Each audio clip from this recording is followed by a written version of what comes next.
All right, well, let me start by praying, and we will get going. Our Father, we thank you for this day and for all of your grace, and we pray that in this class we would learn much, that you would wake us up and have our minds attuned to your truth, in this case, your moral truth that you have placed in our conscience, and help us, Lord, as Christians who above and beyond that have the law written on our hearts by the Spirit. Help us to illuminate that for other people, for unbelievers, and for those who may even be shaken in their faith because of moral objections, but how this shows ultimately your design and your status as the great lawgiver, the one who is righteous and explains righteousness and goodness. We pray for your blessing on this class in Jesus' name. Amen. All right, so I have really good news this week, and that is that this is much easier than last week. As I always do, I bring props, but in this case, I only have one prop.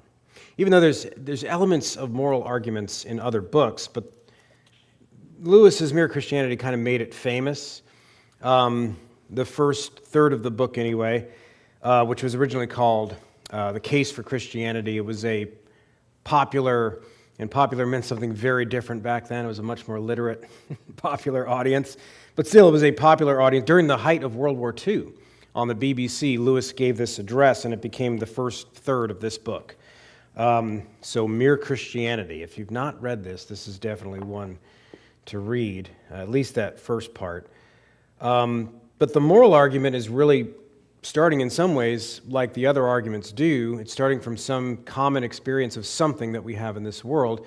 Only difference is, instead of cause or last week, truth or knowledge or consciousness that can go in different directions, here it's the sense of right and wrong, a basic sense of right and wrong, and that's probably one of the reasons why it's the easiest of the arguments to grasp, because it's not only common like the other things are, but it's one of the first ones that your parents try to impress upon you, the difference between right and wrong. So what we'll do today is spend the majority of our time on Lewis's argument, and then, like last week, except a little bit longer here, the transcendental argument. There was a transcendental argument for God that presuppositionalists use when it comes to mind. Well, same thing about morality, the idea of there being moral oughtness, there being a right and a wrong. And what does that presuppose?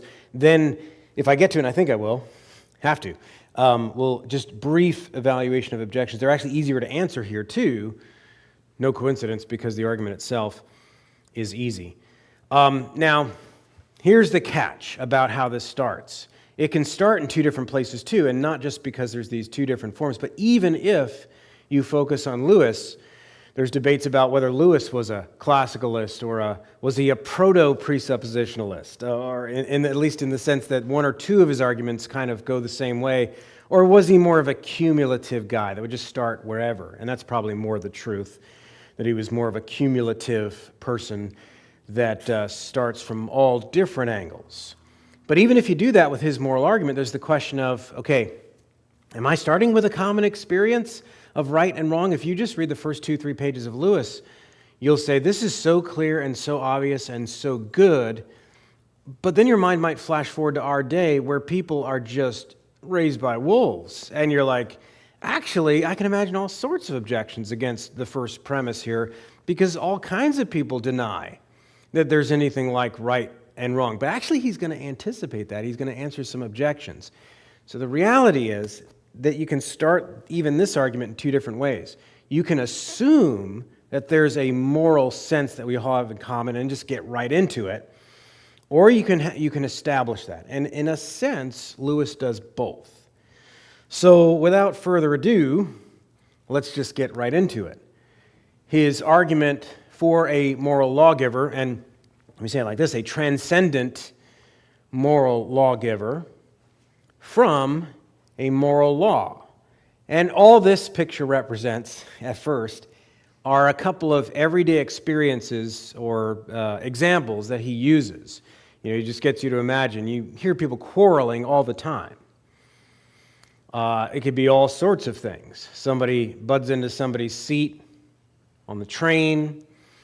Two children are saying, hey, no fair, I gave you a piece of mine, why don't you share yours?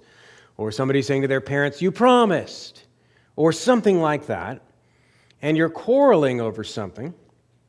And Lewis basically says, now notice that when this happens, the person that you're quarreling with that initiated whatever this wrong thing was, whether it's hitting you, as in this picture, the extreme, or whatever else, he never says, pfft.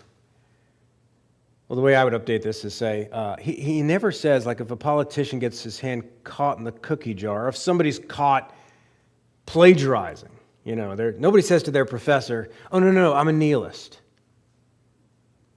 They don't do that. They make excuses. They deny it.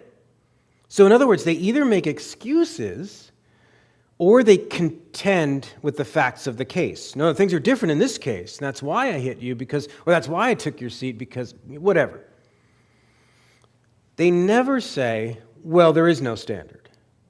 Now, of course, this is what I meant before, is that Lewis might have to update that argument because there's all sorts of people that do deny it. But again, he does deal with it with some of those objections. But here's his point to starting in this way. He says, it looks, in fact, very much as if both parties had in mind some kind of law or rule of fair play or decent behavior or morality or whatever you like to call it, about which they really agreed. And they have. If they had not, they might, of course, fight like animals, but they could not quarrel in the human sense of the word. Quarreling means trying to show that the other man is in the wrong.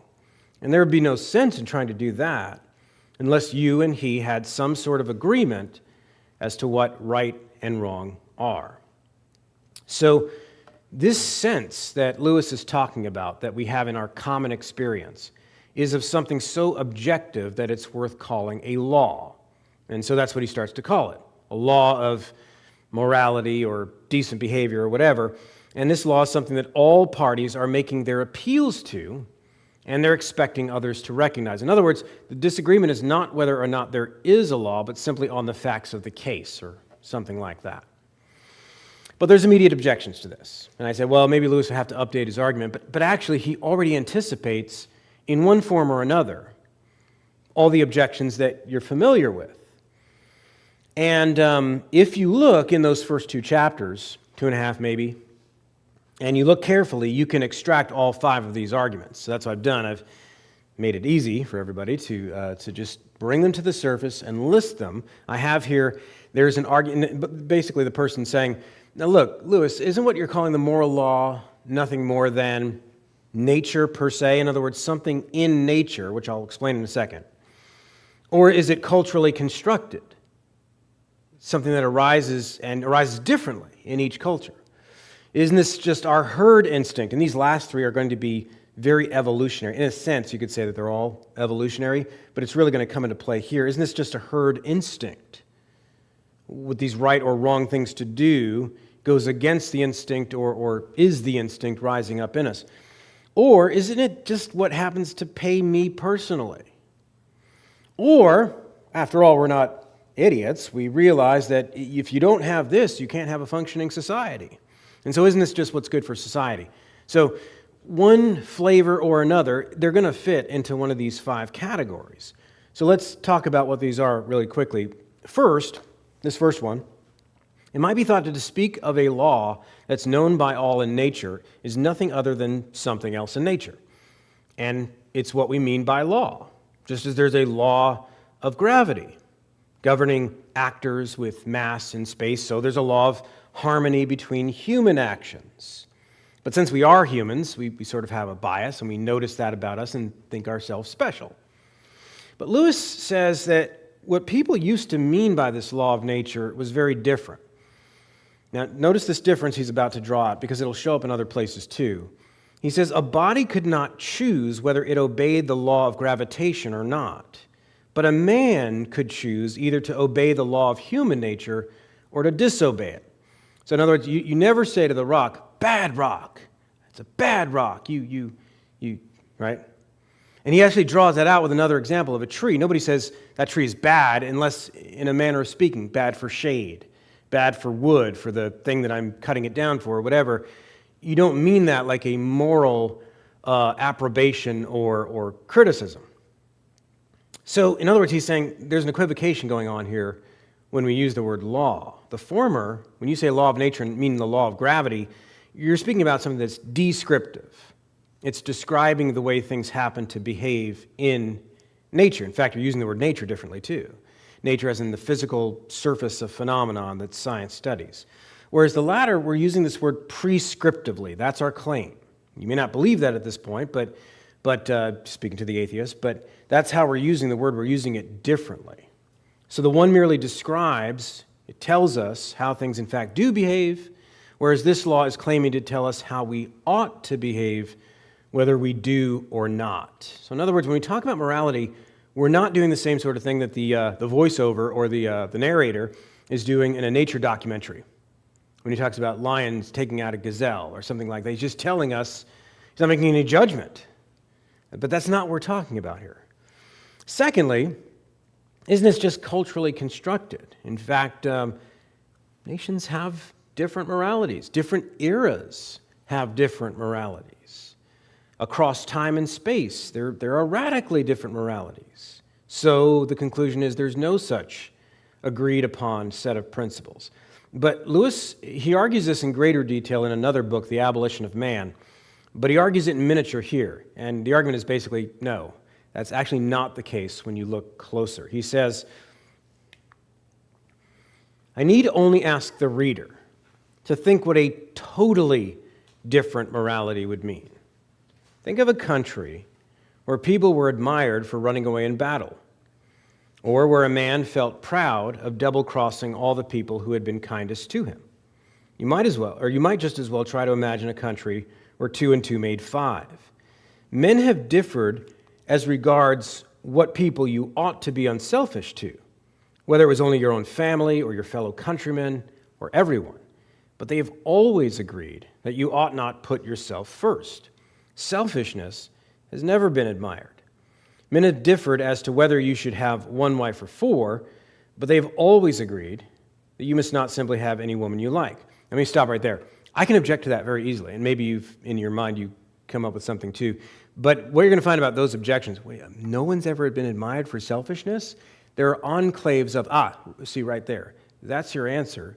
There are enclaves. Those are pockets of resistance, and those die out. Those can't envelope a culture as a whole without that culture dying. Another thing I would personally argue against Lewis is I would say, look, you've got to update this because you've not taken into account the end of societies. At the end of societies, Romans 1, what happens?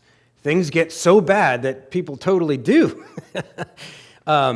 begin to celebrate the greatest extent. Now, even there, if you read Mere Christianity on, he'll have an explanation for that and why that's not an objection. I would agree with him, but I would just say we got to anticipate that objection because it's not hard to come up with.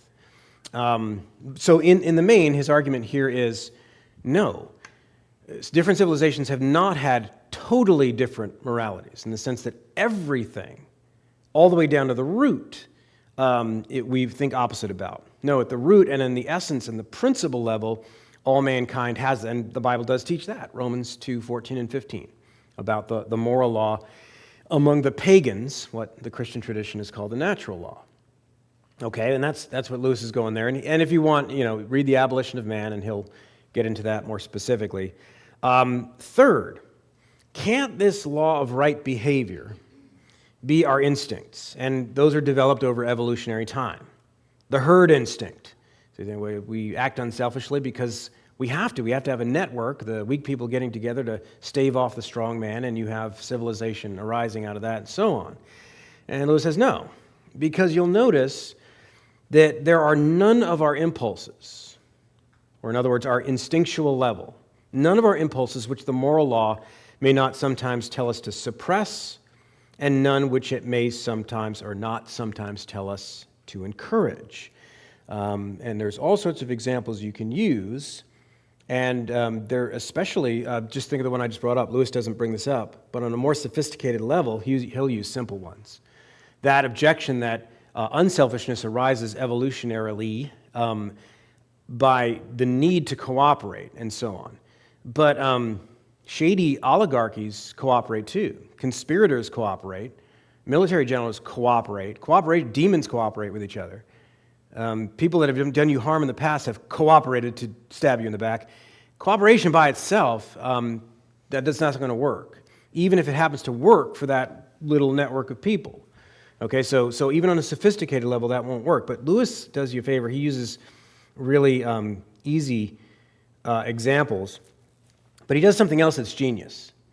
And I'm going to use this analogy. I wish he would have expanded on this analogy. He uses the analogy of a piano player, a keyboard, the keys, and a sheet of music.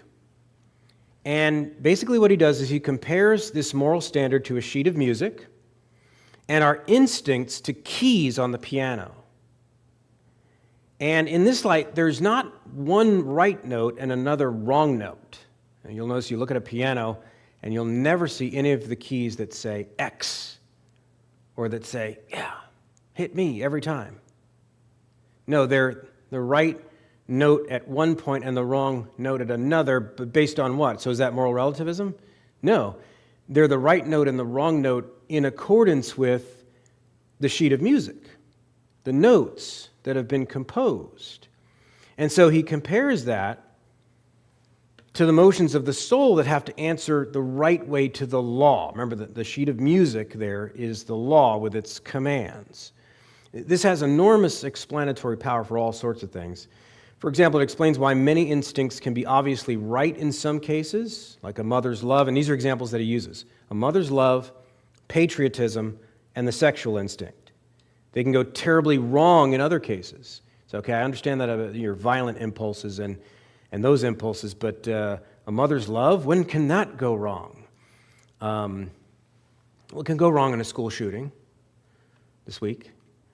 It can go wrong in other things that maybe you just need to think about a little bit more. Favoritism is obviously one thing that would come to mind. So people might disagree on where those lines are, but you'll notice that moral relativists are using this very point to suggest, you see, there's not one way to say that these things are always right or wrong, but if you dig more under that surface, that actually, even the relativist argument bears kind of a reluctant witness that these instincts are not the ultimate source of rightness. There's none of our instincts that are the instinct, and the other ones are always wrong. Fourth, it's argued that morality is a matter of convenience. So to say such and such is wrong for somebody else, we hear this all the time. You do you.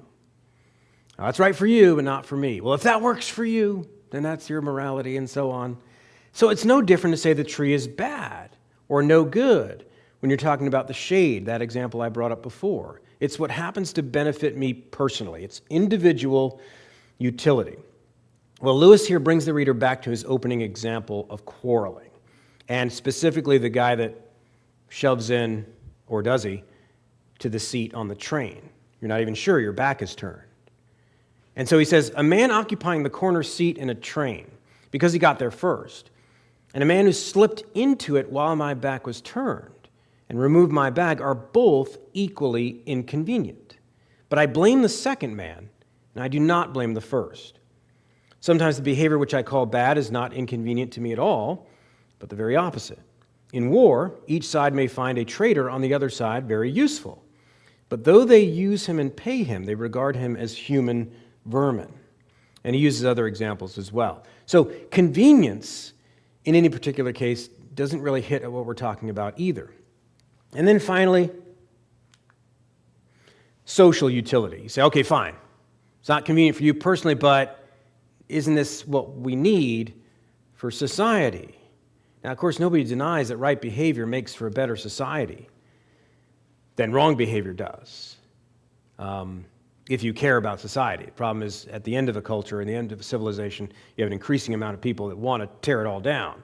So it makes it more difficult to make this argument. But for the person that does make the argument and says, well, that's enough to explain morality, there's something circular going on here. And Lewis says it like this. If we ask, why ought I to be unselfish? And you reply, because it is good for society. We may then ask, why should I care what's good for society? Except when it happens to pay me personally. And then you will have to say, because you ought to be unselfish, which simply brings us back to where we started. You're saying what is true, but you're not getting any further. So these objections had to be answered in order to solidify his first few premises. And so what are those, just to review? What he said so far is that there is a rule, there is an inner sense of right and wrong in all human beings, which no human beings made, and in fact, he even makes the point, and which we don't live up to. So another argument you can make is sort of he doesn't have this in here, but the deconstructionist argument, which could sound a lot like, well, it's socially constructed. But here, someone like the Marxist is not going to go in the same direction as a Freudian or somebody else. A Marxist or a Nietzschean on the other side is going to say, this is the invention of the powerful class and whatever else. Lewis does address this, and all sorts of Christian apologists have addressed this in the last 100 years, and they've addressed it in different ways. And one of them is to simply show the record of history how that doesn't really work out, and how collectivists and modern ideologues are always the one that are suppressing Christianity. And why is that? It's because it's cutting in on their business. It's actually not good for business if you're the powerful class. In other words, you're showing that Christianity, and specifically Christian morality, is not the sort of thing you would invent if you want to dominate other people. But you do have to be ready for that objection as well. So where does he move from here? I said, this is a genius metaphor, and I wish he would have expanded on it, actually, because I think it would have made his point in terms of his next premise. And just get to it. His next premise, where he wants to go next, is to say that this, and he says it like this, is this cause, this explanation, what lies behind the law, is more like a mind than anything else. Okay, where'd you get that? And I would say that for most people, you kind of have to read this section 3 or 4 times to, and I don't believe it's because you can't show it clearly. The way he goes, I think, is good. I think it's affected positively a lot of people as they've read it. Honestly, I think there's other things you could have added to make it clear, and I think expanding on this metaphor could have done that. Okay, so given the very nature of man, that we can count for morality precisely because of the nature of what it is inside of it. It's not like one of those rocks. It's not like one of those trees. It's not even like the anthill that you can make analogies to society working together. There's something else going on inside of us, but you say, oh yeah, inside of us. Oh, that's so subjective. I remember the first time I ever commended this argument to somebody, and that's what they heard. Oh, something inside of me. Oh, squishy Disney time. Like, no, that's you're reading that wrong. He's not talking about its subjectivity. He's talking about, he's making an appeal to something that we all have experience of, and now he's not leaving it at that. He's asking us all to now look at what that is, and in a sense, he has to point to something that is outside of us. And that's the only tough part of this argument. Okay, so this is why materialism, now think of materialism, and I'll show you this in my next slide, but now think of materialism as the ivory. What are these made out of? I don't know. They're made out of ivory, or if you have a cheesy keyboard, they're made out of plastic. But the point is, they're matter. They're physical. So the materialist in this analogy is saying, the stuff that this is made of is all that exists. And in fact, it's convenient that you're the same color as the keyboard there, because that's all you are. You're made of the same stuff. So have that in your mind about the materialist worldview. And so the materialist may hear, it's like, okay, so you're saying, well, how do those noises emerge from that? Well, that's easy. The sound waves, like, actually, no, Mr. Materialist. We're saying more than that. We're not saying what explains the sound. You might say, what explains the difference between the beauty of the sound versus perhaps the ugliness if we don't know how to play it? Maybe think it like that. Or picking the keyboard up and hitting our sister with it. What explains the difference between that and that? Well, something like that internal and immaterial structure of man is going to be a cause that is sufficient for this. And any other cause, a material cause, the things that just lie on the surface, is going to be an insufficient cause for this. And the reason he's making these comparisons he's about to make is he has to answer this question. Why does this have to be a thinking, choosing, moral actor who is the cause of what's telling me to think and act in a certain way? So in order to clear this ground, he makes a couple more contrasts. There's a chapter called Rival Conceptions of God. And before he even does that, he has to continue to do some groundwork here. And I just I just made it easy with that analogy. Really what he's saying is that the materialist has to account for the difference between the notes and why there's a symphony emerging by the stuff itself. And that won't work. And furthermore, if materialism is true, no key is any different than another. So yes, they are. They make a different sound, but all you're doing there is sound waves. How does something intangible or above and beyond that emerge that it makes a difference between a beautiful harmony versus not? Okay? So the first comparison is the materialist versus the religious explanation. So while the objections of materialism, I think he answered him in those objections, he has to go further. He has to ask how we know most about this law. So here's where he actually goes instead of extending this analogy. He makes another analogy to a sender of mail and all of us receiving that mail. And it's kind of an odd analogy in a sense. He says, there's one thing in the universe, and one thing only, which we know more about than we could learn from external observation. And that one thing is man. We do not merely observe men, we are men. And that's kind of what's odd about the analogy he does use. He pictures us opening up the mailbox when we want to look. Where would I find evidence of what this is actually like? Well, I'm going to open up this letter, and I find out that as I look over to your mailbox and that you're opening the same sort of letter I am. Even there, he doesn't go further. And all I want to say is it was a pop-level thing on the BBC, and so maybe he would have gone further.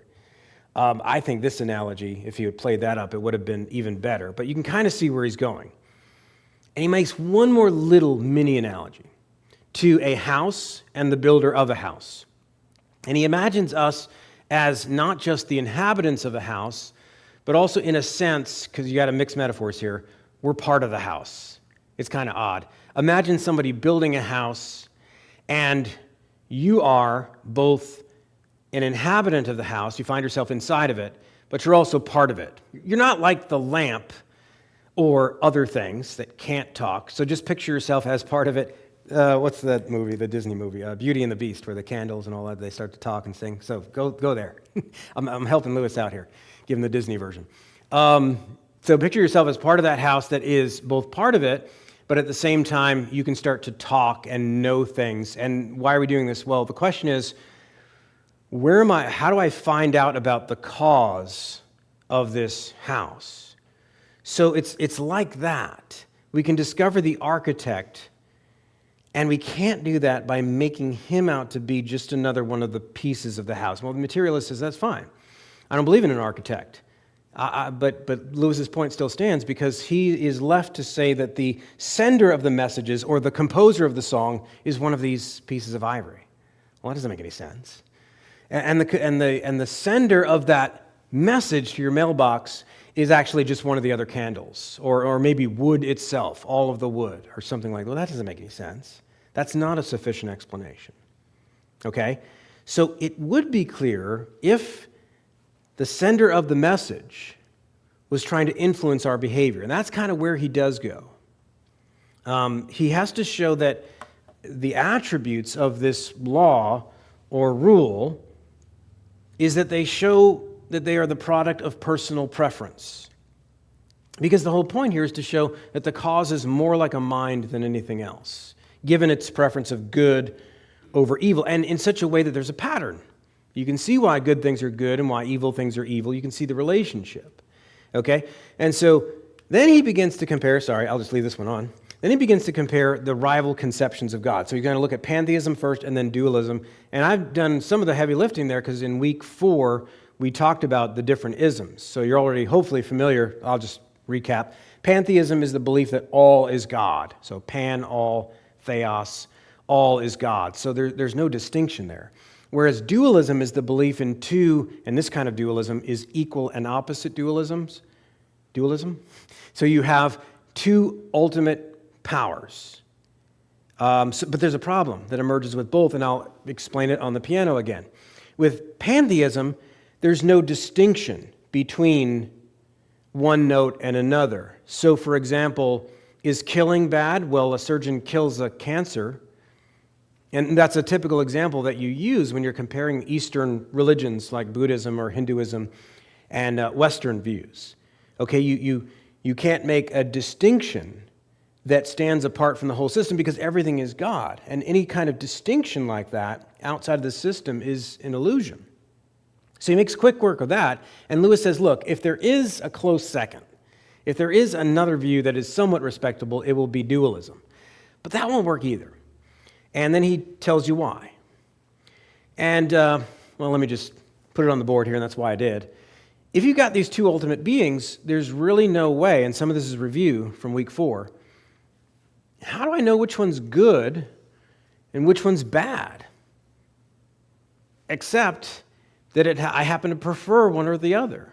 And if you say, no, one's really good and the other's really bad, well, then you have to ask, by what standard? There would be some standard that by which you know that the good one is good and the bad one is good. But then that standard would be a third thing over and above both of them. And then that third thing would be the ultimate being, because it would be exerting even a causal influence over this being that you're calling the good being. And so that's essentially Lewis's argument against dualism, which we kind of talked about in week 4. So he dispenses with that. And here's where things stand. Here's my summary of Lewis's argument in this whole section. Premise 1, there is a law of right and wrong in all mankind. And again, most people are going to agree with that. By the way, good news. When you run into somebody that doesn't want to agree with that, they know where it's going, or they just want to be belligerent. Whatever it is, they are at the point where they say, fine, genocide is morally permissible. Fine, doing such and such to babies, no argument, can't judge. You'll run into people like that. Good news on that. That's not going to impress the onlookers. Because your onlookers now are the normal people that you're going to appeal to. And this person has now stepped outside the bonds of humanity, has made himself a moral monster. I'll take it. So if he doesn't want to accept my first premise, then I'm going to continue to play that up. Because the vast majority of people are going to accept that there actually is a right and wrong. Okay? And we've seen what Lewis did with all the objections. It could be this, it could really be this, it could be subjective. He said, no, if you believe in an objective morality, that something really is right over all people, that's what we mean by there being an objective right and wrong that stands over all. Premise 2, this law cannot be reduced to any part of nature, much less can its cause. Third, this cause must be more like a mind than a non-mind, given preference or that pattern of preference of right over wrong. Fourth, this law must come from a singular, this is because dualism is false, therefore the fourth premise, this law must come from a singular ultimate good or ultimate right. And if all that's true, then just put your premises together. This cause must be a singular mind at one with ultimate good and right. At one, in other words, he's not reaching outside of himself for some second thing.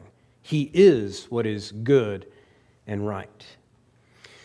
So, and again, you say, well, Lewis didn't follow through, or he didn't, or maybe he should have used that piano metaphor. And again, I would say this was an address to a popular audience, and I think if he was making an academic paper out of it, he would have drawn that out more. But that's, in essence, what he's saying. Okay, really quickly, the transcendental argument, We did this with mind. We can draw it out a little bit more with starting with morality. And again, what is the transcendental argument? Where does that come from? If you see TAG, that's what it's abbreviating, the transcendental argument for God's existence. This is the Van Tillian sort of replacement for natural theology because that was wrong for X, Y, Z reason. And so they offered us this kind of an argument. Well, the idea is that this is how we're going to show the atheist that you must presuppose God in order for X, Y, and Z to be the case. Last week we saw that logic was the X, Y, or Z. You all need logic. Well, what is the precondition for that? Well, it's God. Well, that's true. I agree with that, but I showed you how you actually are assuming logic there, not God. You're concluding for the necessity of God. But remember, presuppositionalists, they've pinned themselves into the corner of insisting that you must start with God. He can never be a conclusion. He has to be what your argument starts with. And that, as I said in week 2, when we talked about method, confuses the order of being with the order of knowing. And the same thing is true about their moral tag argument. This is representing with the foundation being God and then building on that objective morality. We absolutely agree that God must be in order for there to be good. And we'll see more of why that is when we talk about the problem of evil in a few weeks. Completely true. This must be for that to be. What are we talking about? Being. That's the order of being. If I'm speaking to you and you're pretending to not believe in God, and I'll use the word pretending, because there I want to have common ground with my presuppositionalist brother again, and say, yep, we're Calvinists. We believe in Romans 1. They are suppressing that truth, but we're digging it out of them. Both approaches are. When you do that, and you start, in this case, with some moral sense, what are you doing? Well, let's see the argument. And I think John Frame puts this well. He's clear about the argument in his book, Apologetics to the Glory of God. There's a new name for it in the last 10 years. They reprint. I think it's just called Apologetics. But anyway, Frame says, so, as a matter of fact, we all, believer and unbeliever, act and think as if these values, these moral values, are objective, rather than merely subjective. Now let's stop right there. What's Frame doing? Same thing Lewis did. He's just making it short and sweet. Lewis used all these examples and so on. Frame is basically making a couple statements and then saying, okay, what this means is that when we talk about right and wrong, for example, when you criticize our Bible because you say God is a moral monster and so on, you're saying that God is actually wrong, that he's actually failed to conform to some standard, which is not just my personal preference, but something that actually is a standard outside of all moral actors. When you do that, you are agreeing with us at least that there is some obligation to something outside of us all that doesn't change. Again, what's Frame doing? Same thing Lewis did. He's starting with morality, with there being moral obligation, and he's saying to the atheist, you already know this. You already believe this. Now, where does he go next? Well, Frame moves from there to say, now, where does the authority of the absolute moral principle come from? Notice that I am not asking where the conviction itself comes from, as if this were a causal argument. In other words, he's saying, I'm not saying, if we could blow one of these guys up and you can see in their heart, I'm not asking you to consider where that feeling inside me arose. I'm not making a causal argument. The question concerns the authority of that principle. Now, if I'm an atheist, I'm going to say, you just leapt from an obligation to, what is this word, absolute? Why are you doing that? Well, Frame's about to show you, and I agree with this idea in the transcendental argument. Because if there is any obligation at all, we've already agreed that that obligation has to be outside of us or it could not oblige us. If it is not authored outside of us, it can't be an authority that commands us. So Frame is asking, what are the necessary conditions for there to be such an authority. It can't simply be relative.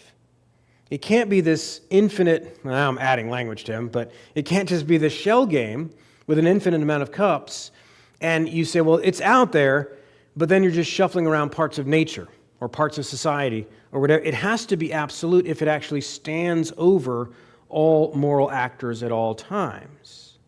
So to get right to the point, absolute moral obligation is said to demand two things: ultimate authority and personality. Why personality? This he does not argue like Lewis does. Lewis does the music sheet and so on and so forth, those attributes that rise above material. Frame focuses on personal dimension. If you canvass all the examples that you can possibly think of personal obligation, after all, we're talking about persons, not members of the animal kingdom or anything like that. If you look at all those examples, we're never finally obligated to a material object or even to a principle considered in the abstract. These are only the mediums of moral exchange. Think about it. If someone owes a debt, not even to just a person right in front of them, but even when we owe a debt to a man who dies, the necessity to pay it to his offspring is still rooted in his personhood and their personhood and the relationship between their persons and his person. Atheistic philosopher Richard Taylor recognized this, and yet he denied such a person, and therefore went all the way denying objective moral obligations. This is what you'll see in the more consistent atheists, Richard Dawkins, with the selfish gene. They know it, they see it, and they want to be, for them it's more important to be a consistent atheist than it is to rescue morality. So they say, well, then there is no free moral action, or there is no morally significant action, or there is no, and they'll go there. But as we're seeing from Dawkins right now, as the barbarians are at the gate in England, and they're not at the gate, they're in the gate now, Dawkins is changing his tune. Because you have to. Because one of the attributes of a worldview, you might remember, was not that just that it's logically consistent and empirically tested. The third attribute of a worldview, it has to be what we call existentially livable. Livable. I would ask the atheist, why do you keep showing up to debates if nothing matters? Why do you keep doing that? What difference would it make if Christians won this debate? If this is just a religious gene and maybe it's supposed to evolve into something else and so on, why do you keep showing up? And Dawkins is changing his tune. But what Frame is saying is that what this shows is that this presupposes an absolute person. Not only must it be absolute, it must be a person for it to oblige other persons. I agree with that completely.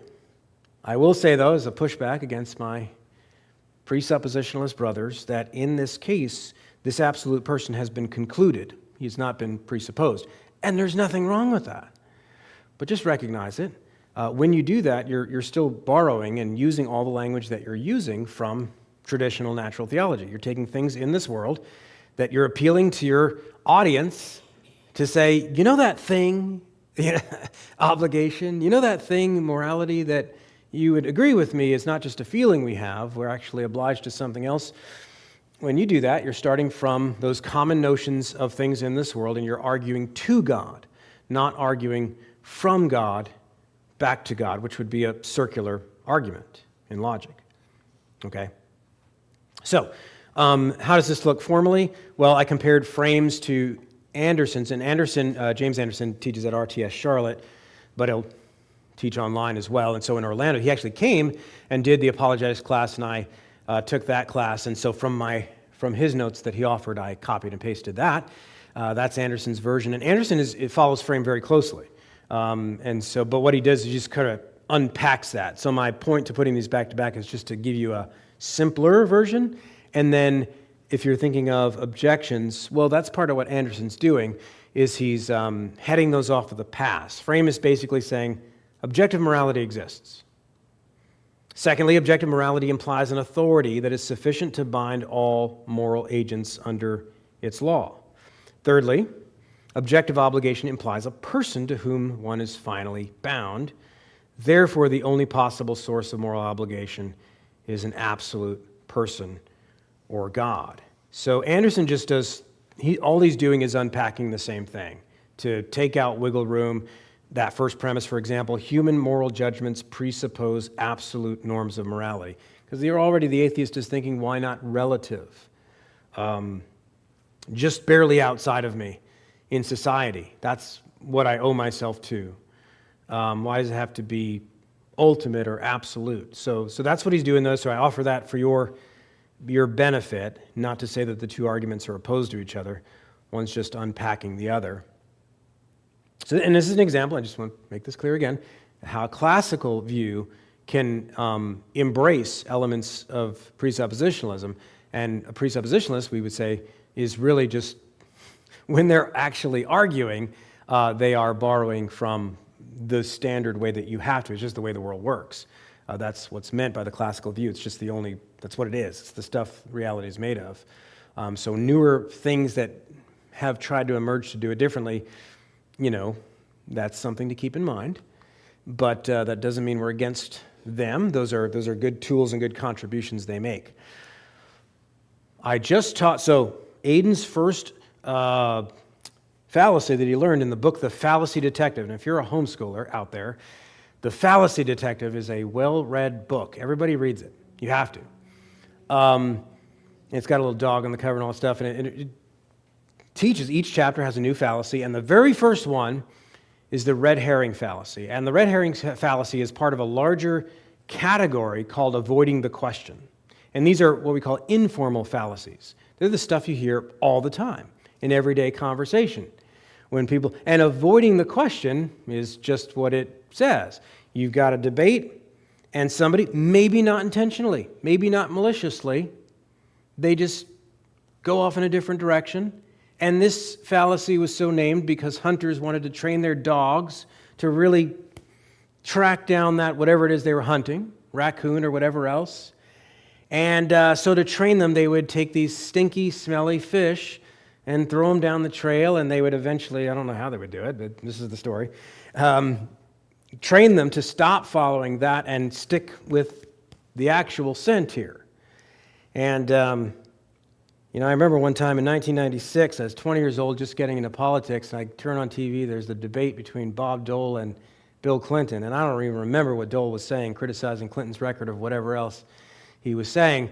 And after about 5 minutes of Dole being completely boring, but getting to the point, Clinton then turns to the cameras, and I kid you not, no attack ever fed a hungry child. And I'm 20-year-old brain, I'm thinking to myself, I'm looking around the room, but I know enough to know that most people are like, that's a good point. Dole is mean, and this guy's nice, and he knows my feelings. And I'm like, what's that got to do with anything? What does that have to do with it? And now I'm being mean because I'm raising my voice. And that's the kind of thing you do. Now, we call it something else in everyday conversation, a rabbit trail. Ever been trying to lead a small group, and then somebody goes Nephilim on you? You're like... You're talking about nothing wrong with the Nephilim. I'll talk about them next week in the sermon. But I'm trying to talk about the active obedience of Christ, or something about the atonement, or Paul's use of the word namas or whatever, and Nephilim. And you're like, what? Why are we doing this? That's what we call that a rabbit trail. Well, it happens with very sophisticated people.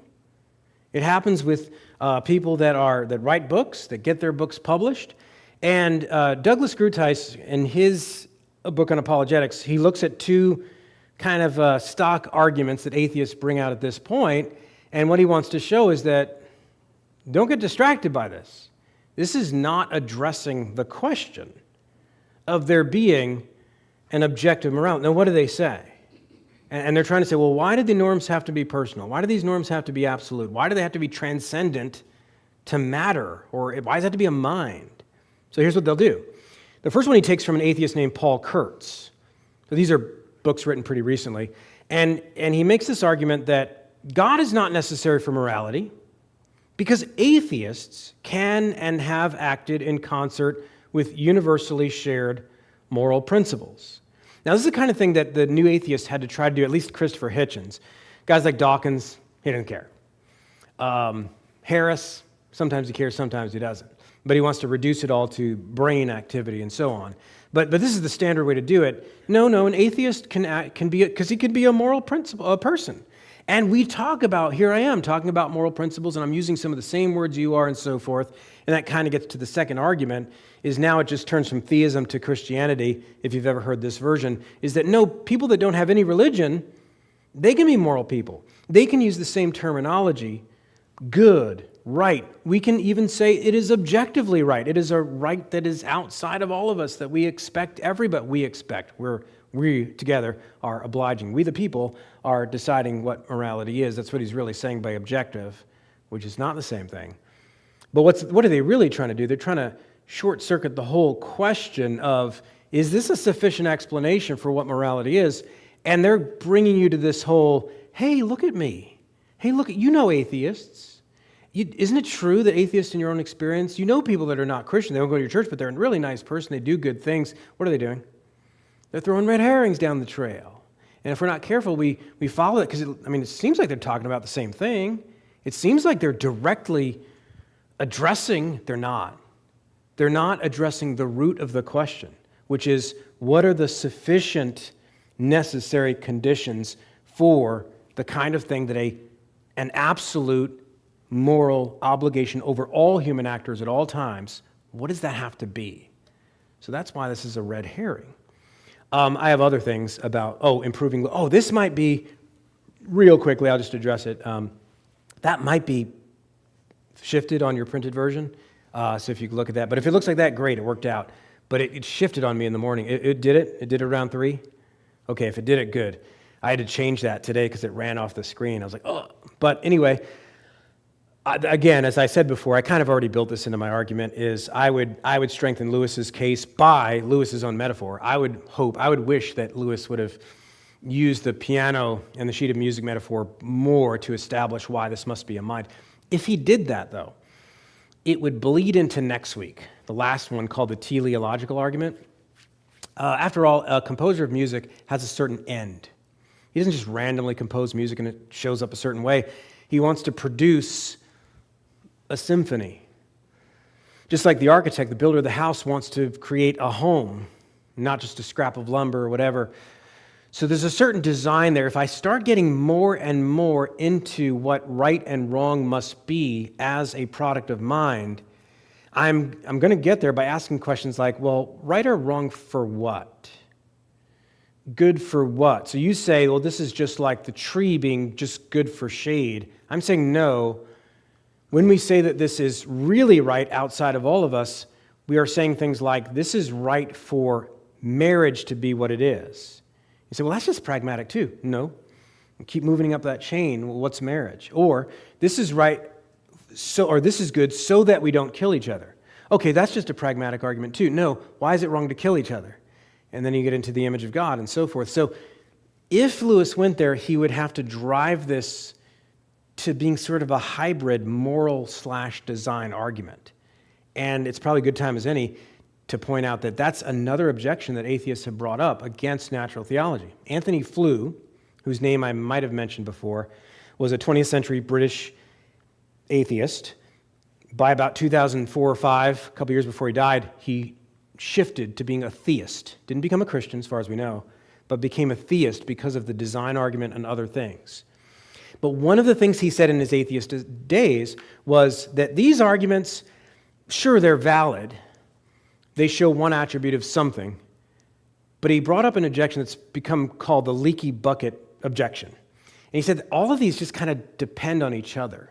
So now picture these buckets that all have a leak in them. And they're springing, they're gushing out. Because you bring up objections against them. And in order for the Christian apologist to fill that water back up, he has to borrow from one of the others. So picture now the buckets functioning like a shell game, except now, and there's 5 of them, and they're rotating around. And he's saying that they only work if you borrow from one or two of the others. My response to Flew has always been, so an argument is more defective if it shows up in more of reality? I see another case of intellectual laziness. And this is actually one of my problems with arguments that are too short, It's nice to make things on the bottom shelf and make it helpful for people. That's a good intro, but we also have to point out to people, especially to atheists when they bring it up, is to say, look, that's just an intro book. Give it a second, wait for it. There's actually more steps to this argument, and to me that's not a defect in any of these arguments, that it brings in causal elements or design elements and so on. There's another argument I would just say, I'll give anybody the notes if they're interested. There's another problem with the presuppositionalist transcendental argument, and it shows up in their misunderstanding of natural law, which mirrors their misunderstanding of natural theology. Is something called the naturalistic fallacy, which if anybody's interested, I'll answer afterwards, or I'll write something eventually on it. But let me open it up to questions or comments or anything else.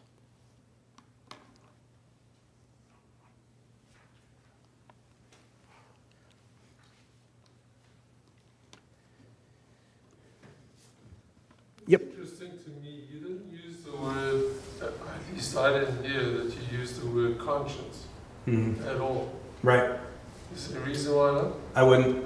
Not at first. Once I'm talking to them for 15, 20 minutes. So now, I realize I talked for 45, 50 minutes. But now just kind of imagine, I'm not covering this as a subject. Imagine me with an unbeliever. I wouldn't bring it up in the first 5, 10 minutes. He doesn't believe it. He doesn't know what a conscience is. He doesn't believe it. Now, that's not true about older people who've been around in the Jiminy Cricket era. Always let your conscience be your guide. So maybe to some people I would.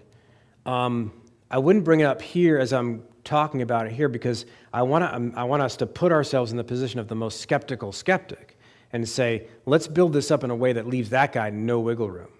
So my approach to these things is more, let's take the most skeptical version of the argument against that, and let's suffocate that guy first. And then we can imagine all sorts of people that we could talk to who they use words like conscience all the time. And that's fine. So are you implying that conscience kind of implies a subjective feeling? Right, and I covered that a little bit last week, because now, you're talking about conscience, but parallel to that, consciousness, if he's a consistent atheist, he's going to be shy at least about going there, because he's not going to want to believe that there's an immaterial aspect. So that's kind of why I didn't go there. But that's not to say I wouldn't in many cases. Yeah. Yep. Along the same lines, a lot of this focuses on morals and morality. Mm-hmm. How does ethics play into this, or does it?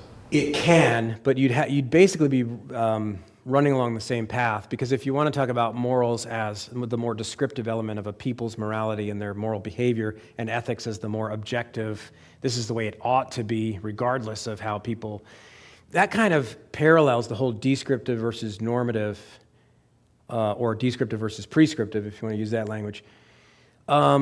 So I can imagine all sorts of contexts in which I would bring that up if I was having this argument in an ethics class, especially where there are unbelievers there, or an awful lot of people that use the word, but they're moral relativists. So I can imagine, kind of like that question, I can imagine all sorts of contexts where I talk about that. But with 50 minutes, and especially how things went last week, probably want to keep all the synonymous aspects for the Q&A time. But yeah, that's how I'd answer that. Any last minute, we have 2 minutes actually, so you don't have to consider this a buzzer beater. Any final ones?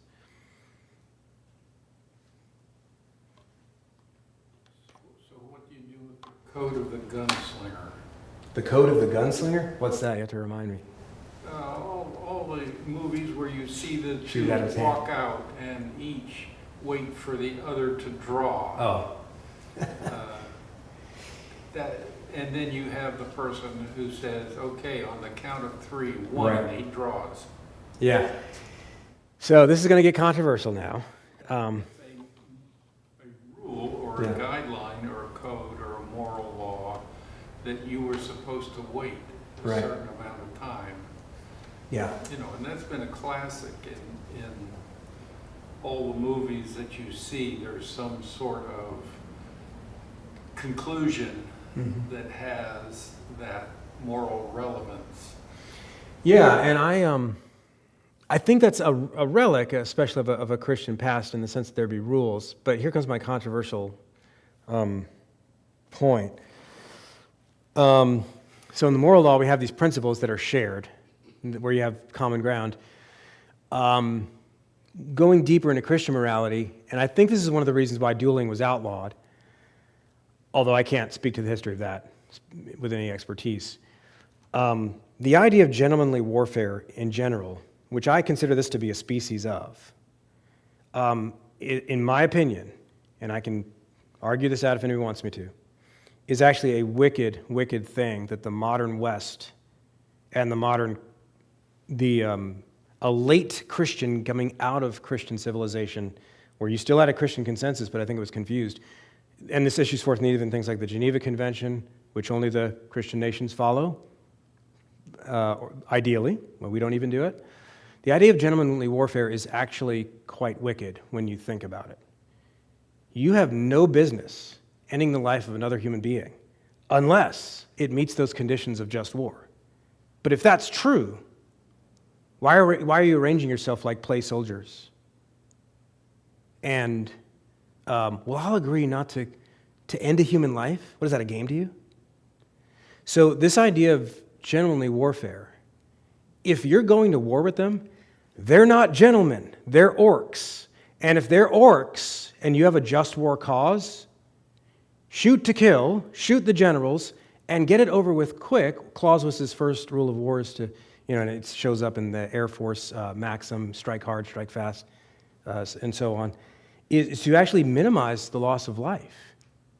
I'm going to go on a rant here, but that's what Stonewall Jackson meant by flying the black flag at the beginning of the Civil War, too, and kill them all and stuff like that. People misunderstand that and misquote him. He was actually making a Christian point, that we will minimize the loss of life by and you know this about Hiroshima, whether that's true or not. People will justify the dropping of the bombs on Nagasaki and Hiroshima because they'll say, well, if they didn't do that, they would have lost X amount of life. Leave aside whether or not that's true. You already know that logic. That's my point. And I think the modern Western gentlemanly warfare thing, and I think this issues forth in the dueling too, I realize I went on a rant there, but I wanted to justify it, is actually incredibly hypocritical and incredibly not well thought through and wicked. So that's my controversial take on that. All right, let me end there, and I will pray.